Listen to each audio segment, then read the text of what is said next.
ఉద్యోగ సభ, ఇది 10వ ఉద్యోగ సభ. ప్రియులారా, 9 సంవత్సరాలు దేవుడు మనల్ని కాచి కాపాడాడు. ఈ 10వ సంవత్సరంలో దేవుడిచ్చినటువంటి మంచి తరుణాన్ని బట్టి దేవుని స్తుతిస్తున్నాను. ఒక 2 నెలల క్రితం ఈ మీటింగ్స్ని ఏర్పాటు చేయాలని బహిరంగంగా ఈ ఎదురు ఉన్న ప్రాంతంలో జరిగించాలనుకున్నా నేను. కారణం ఏంటంటే దేవుని యొక్క పని, పరిశుద్ధమైన పరిచర్య. ఏదో ఒక వాక్యం ద్వారా ఒక వ్యక్తి రక్షించబడతాడని, ఏదో ఒక వాక్యం ద్వారా దేవుడు తనని రక్షించాలని ఆశ కలిగి యొక్క కోడికలు 2 నెలల క్రితం ఏర్పాటు చేసి 14, 15, 16 ఈ 3 రోజులు నవంబర్ మాసంలో జరగవలసిన కోడికల్లో పోస్ట్ పోన్ అవ్వటం ద్వారా మరి ఈరోజు 29, రేపు మధ్యాహ్నం ఆదివారం పగలతో ముగించాలనుకున్నాను. తృప్తిగా లేదు. కారణం ఏంటంటే 3-4 రోజులు జరిగితే అందరం చక్కగా పార్టిసిపేట్ చేసి సంతోషంగా గడపాలని ఆశపడ్డాను. ఇంతలోకి కాలు చేతికి గాయం అవటం ద్వారా ఈ యొక్క కూడికని 2 రోజులను జరిపించాలి. 11వ నెల రేపటితో ముగిస్తుంది. ఆదివారాన ముగిసిపోయిన తర్వాత 12వ నెల ఏర్పడుతుంది కదా. క్యారల్స్ ఉంటాయి, క్రిస్మస్ ఆరాధన ఉంటుంది. వీటన్నిటిని దృష్టిలో పెట్టుకొని ప్రతి సంవత్సరం కూడా నవంబర్ మాసంలో సంవత్సరాంతపు కూడిక లేదంటే ఉజ్జీవ సభ ఏర్పాటు చేయాలని దేవుని యొక్క సన్నిధానంలో ప్రార్థన చేస్తూ గడుపుతున్నాం. ఇందా మనం పాట పాడాం, ఎన్ని కష్టాలు వచ్చినా ఎన్ని నష్టాలు వచ్చినా ఆయన మనల్ని విడిచిపెట్టే దేవుడు చెప్పాలి. కానీ కాదు, బాగున్నప్పుడు పరిచర్య చేస్తాం, మంచిదే. బాగాలేనప్పుడు కూడా దేవుని యొక్క సన్నిధానంలో ఆరాధించవలసిన వారమై ఉన్నాం. యోబు అంటాడు తన భార్యతో ఏమని మాట్లాడతాడు ప్రియులారా? ఏమని మాట్లాడుతున్నాడు? తన భార్య వచ్చి యోబు ఇబ్బందులను మాట్లాడుతున్నప్పుడు, ఎందుకు నువ్వు మూర్ఖురాలు వలె నువ్వు మాట్లాడతావు? అంతమటికే కాదు, మనము దేవునితో ఎప్పుడు మేలునే అనుభవించాలా, కీడు అనుభవించడం తగదా అని దేవుని యొక్క వాక్యంలో రాయబడిన మాటలు మనం చూస్తున్నాం. ప్రియులారా, వాక్యాన్ని ఎరిగిన మనము దేవుని యొక్క సన్నిధానంలో దేవుని యొక్క మాటల ద్వారా బలపడుతున్న మనము దేవుని యొక్క వాక్యానికి లోబడవలసిన వారమై ఉన్నాం. అననుకూలమైన పరిస్థితుల్లో కూడా దేవుని మనం స్తుతించవలసిన వారమై ఉన్నాం. ఈ మీటింగ్స్ ఏంటంటే ఇంకా దేవుని వెతకవలసిన వారు, ఇంకా దేవుని తెలుసుకోవలసిన వారు, ఇంకా దేవుని యొక్క గొప్ప శక్తిని అనుభవించవలసిన వారు అనేక మంది ఉన్నారు ప్రియులారా. అందుకే ఈ కూడికలు మనం ఏర్పాటు చేశాం. ఈ తక్కువ సమయంలో ఒక సేవకుని పిలవాలని ఆశపడ్డాను. ఆ సేవకుడితో కూడా నేను మాట్లాడే, వాళ్ళిద్దరు భార్య భర్తలతో కూడా మాట్లాడాను. సేమ్ అదే హోటల్, రెస్టారెంట్లో వాళ్ళు ఉంచాలని అనేక రకాల ఆశపడ్డాను. కారులో తీసుకెళ్ళి పిల్లలకి ఎన్నో బాధ్యతలు చెప్పాలనుకున్నాను. కానీ అనుకోని రీతిగా నా పరిస్థితి ఎలా అవటం ద్వారా వారిని పిలవలేకపోయాను. వారికి కూడా నేను దేవుని పక్షాన సమాధాన పడ్డం ఇలా జరిగింది అని తెలియజేసినప్పుడు వారు కూడా ఏమి మాట్లాడలేకపోయారు. దేవునికి స్తోత్రం ప్రియులారా. ఎందుకంటే పండగ క్రిస్మస్ ఆరాధన చేస్తాం మనం. సంవత్సరానికి ఒకసారి వచ్చే క్రిస్మస్ ఆరాధన కన్నా సంఘములో ఉజ్జీవ సభ, ఏ సభ అంటే చెప్పండి, ఏ సభ చెప్పాలి? ఉజ్జీవ సభ. కారణం ఏంటిది?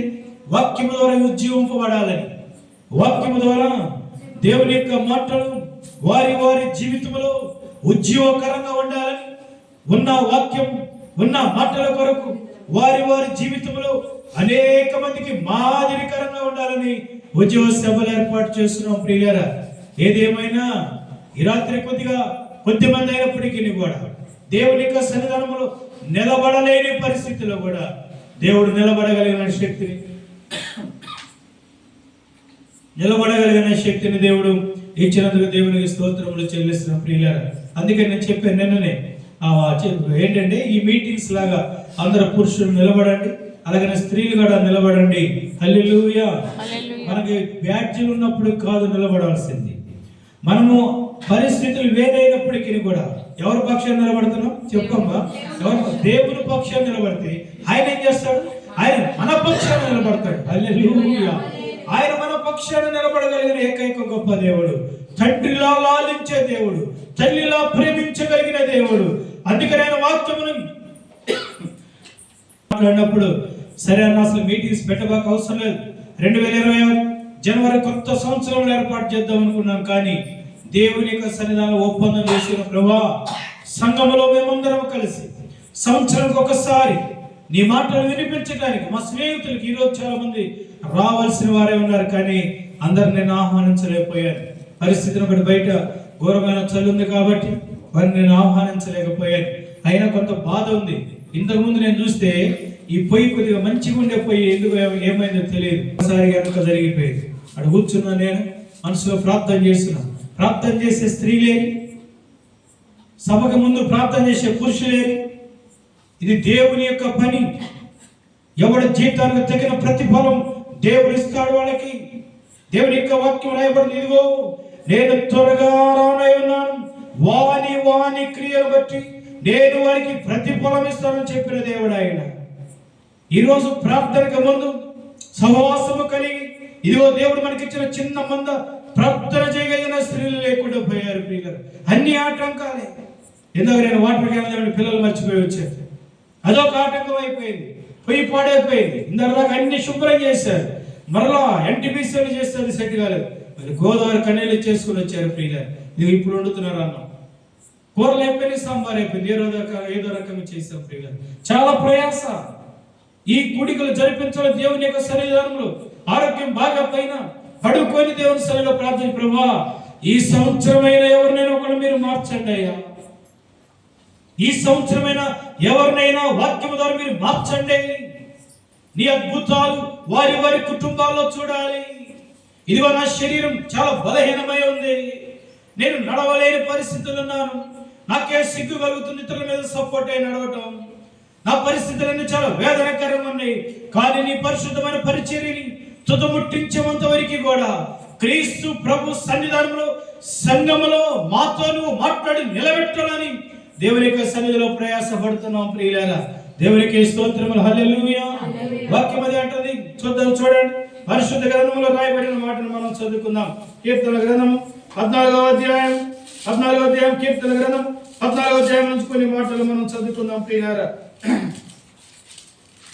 14వ అధ్యాయము 1వ వచనం నుంచి 2 వచనాలు మనం చదువుకుందాం. ప్రియులారా, దేవుడు లేడని బుద్ధిహీనులు హృదయములో అనుకొందరు, వారు చెడిపోయిన వారు అసహ్య కార్యములు చేయుదురు, మేలు చేయువాడు ఒక్కడును లేడు, వివేకము కలిగి దేవుని వెదుకువారు కలరేమోనని యెహోవా ఆకాశము నుండి చూచి నరులను పరిశీలించుచున్నాడు.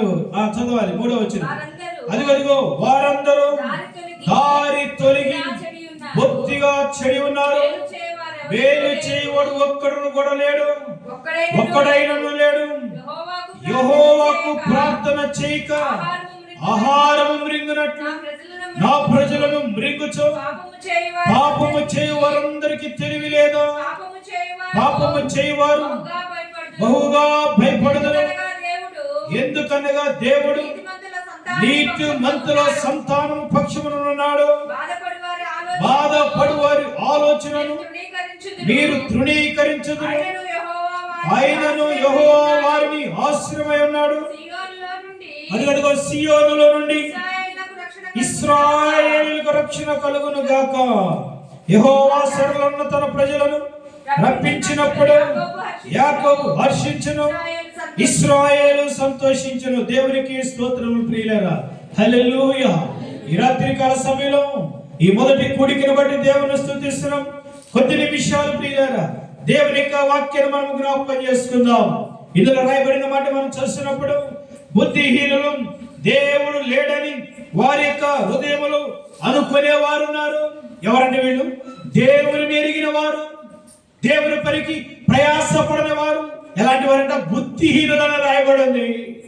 కారణం ఏంటంటే దేవుని యందు భయభక్తులు కలిగి బుద్ధి జ్ఞాన సర్వ సంపదలకు గని అయిన యేసుని విడిచిపెట్టినట్లయితే వారికి దేవుని యొక్క వాక్యముతో మేలు కలగాలని ఆయన ఎదురు చూస్తున్న దేవుడు, ఆయన మనతో మాట్లాడుతున్న దేవుడు, ఆయన రాత్రనక పగలనక విడిచిపెట్టకుండా మన కుటుంబంలో ప్రతి ఒక్కరిని కూడా కాపాడుచున్న దేవుడు ఆయన.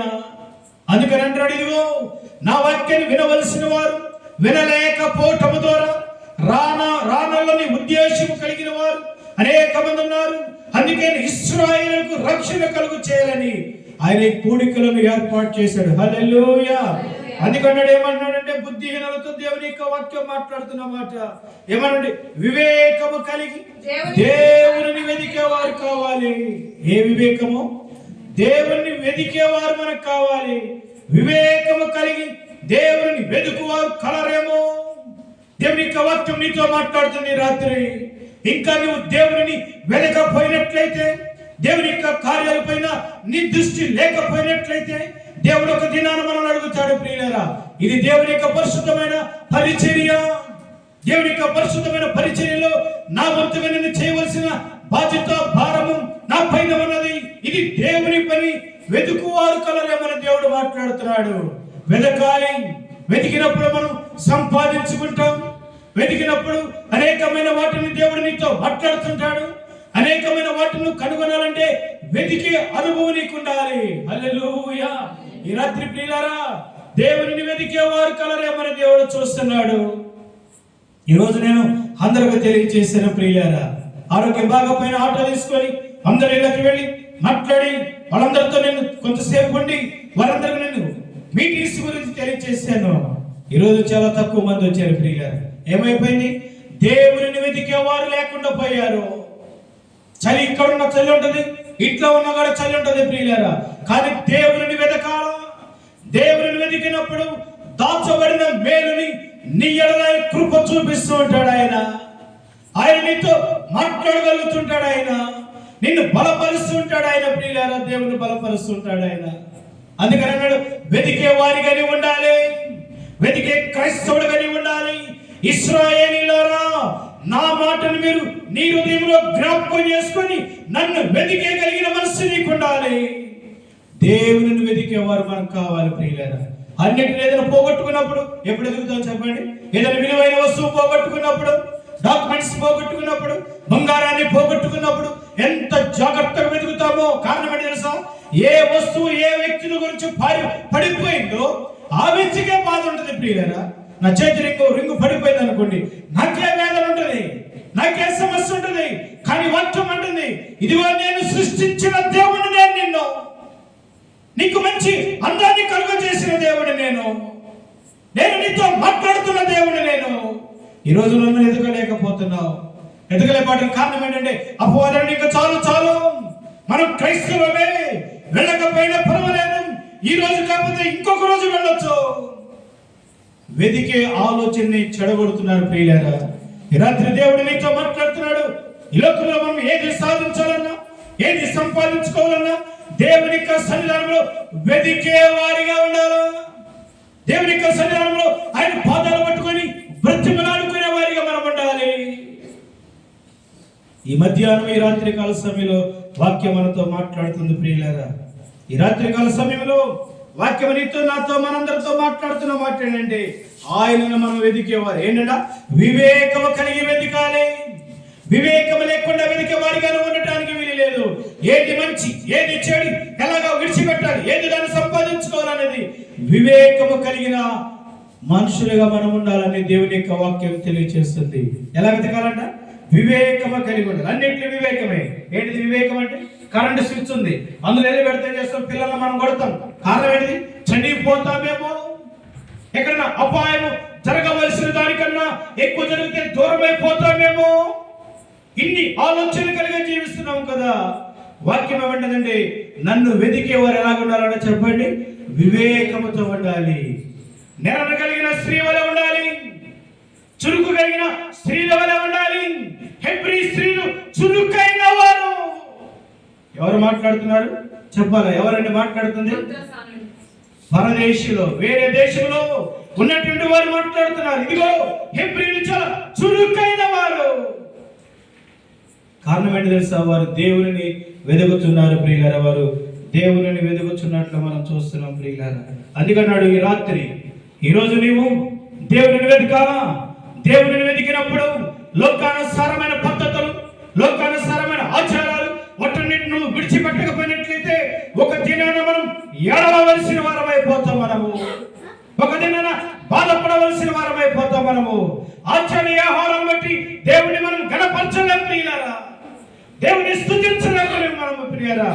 జ్ఞాపకం చేసుకుని. ఎందుకంటే వివేకము కలిగి దేవుని వెతుకువారు కలరేమని ఆయన చేస్తున్నాడు, అందరిని పరిశీలన చేస్తున్నాడు. అందరిని పరిశీలన చేస్తున్నాడు ఆయన. జ్ఞాపకం చేసుకో. ఈ రాత్రి వాక్యం వింటున్న ప్రియ దేవుని యొక్క బిడ్డ, ఈ రాత్రి దేవుని యొక్క వాక్యం నీతో సూటిగా మాట్లాడుతుంది. ఇంకా నువ్వు ఎదగవలసిన జీవితం నీకు లేదు. ఆయనను సరిగా శిలువ రక్తంలో కడగబడిన బిడ్డగా నువ్వు లేకుండా ఆయనను వెతకలేవు. ఆయన వెతకాలంటే ఆయన క్వాలిటీస్, ఆయన గుణ లక్షణాలు నీకు ఉండాలా. ఆయన యొక్క ఉద్దేశం కలిగి నువ్వు జీవించాలా. ఆయన యొక్క క్యారెక్టర్స్ కలిగి మనం జీవించాలా. అందుకని వాక్యం అంటాడు, ఎవరైనా ఉన్నారా, ఎవరైనా ఉన్నారా, వివేకము కలిగి దేవుని వెతికే వారు ఎవరైనా ఉన్నారా? ఎవరైతే ఉంటారో వారి ద్వారా దేవుడు వారి వారి కుటుంబాన్ని, వారి వారి సంఘాన్ని దేవుడు దీవించగలిగిన గొప్ప ఏకైక గొప్ప దేవుడు అన్నాడు. హల్లెలూయా, హల్లెలూయా. రక్షించబడిన నీవు, ప్రభు బల్ల తీసుకుంటున్న నీవు, ఆయన రక్తాన్ని శరీరాన్ని తీసుకుంటున్న నీవు ఏ రకంగా వెతుకుతున్నావు? ఈ రాత్రి ఏ రకంగా వెతుకుతున్నావు ప్రియులారా? మోకరించి దేవుని యొక్క పాదాలు పట్టుకున్నాయా, నీవే నా ఆధారము, నా ఆశ్రయము, నా కొండ, నా దాతమైన ధరవి, నాకు కావలసిన ప్రతి సమస్యను ఆశ్రయదుడుగానే నీవే.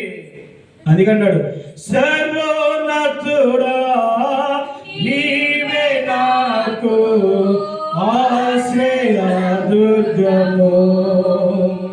సర్వోన్నతుడా నీవే నాకు ఆశ్రయదుర్గము.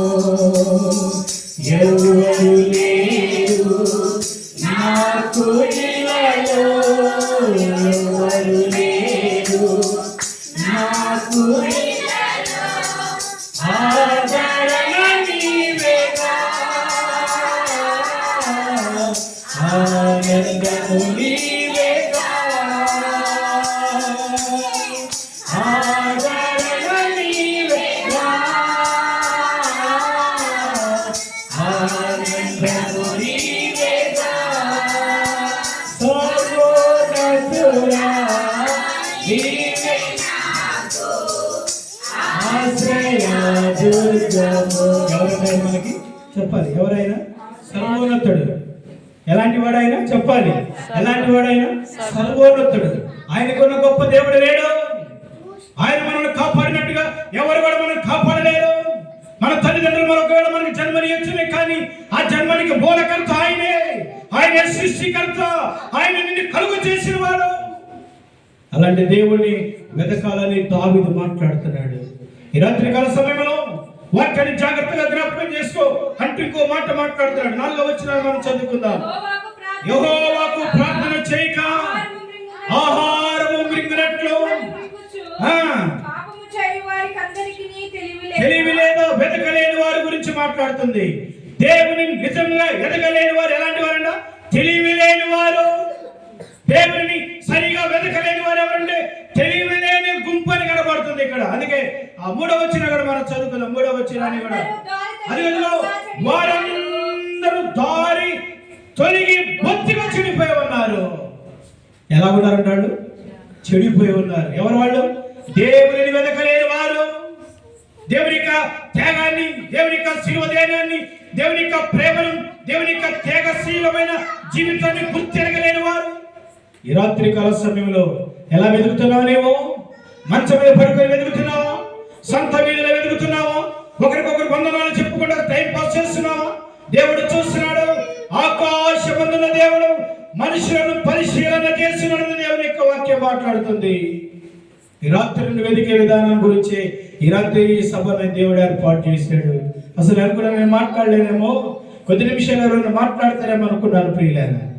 నిజమే, ఎన్ని ఆపరేట్ చేయాలి, వీటన్నిటిని కూడా చక్కగా ఆపరేట్ చేయాలి. నేను పాడుతా ఉంటే కట్టయ్యా, పైకి పెంచా, కిందకి పెంచా, లోతుల్లో పెట్ట, అది చేయ. దేవుని జ్ఞానం ఉండాలి ప్రియులారా. దేవునికి ఉద్దేశం ఉండాలి.